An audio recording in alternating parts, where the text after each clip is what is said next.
بنو أمية هم بنو عمومة النبي عليه الصلاة والسلام، يلتقون مع النبي صلى الله عليه وسلم في جد واحد.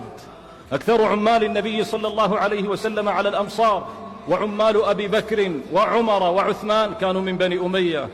أعظم الفتوحات أيها السادة كانت في عهد بني أمية، بل لم تتسع الخارطة الإسلامية ما اتسعته في عهد بني أمية. ورث العباسيون خارطة بني أمية فحافظوا ما استطاعوا على تلك الثغور، لكن الفتح الأعظم كان في عهدهم.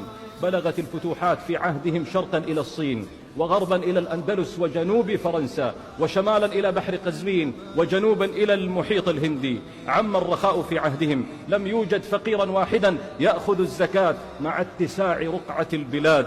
في عهدهم ابتدأ تدوين الحديث والتفسير والفقه، وبنو أمية هم من عرب الدواوين وصكوا أول عملة إسلامية، وهم أول من بنى أسطولا بحريا إسلاميا.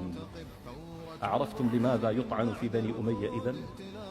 لأنهم هدموا ممالك الفرس، فلا يجدون سبيلا إلى الطعن في رسول الله صلى الله عليه وسلم إلا في أن يطعنوا فيما يحف برسول الله من الصحابة والقرابة، حتى يقعوا في الطعن في النبي ثم الطعن في الشريعة. فينبغي أن نصون ألسنتنا عن الوقوع فيهم.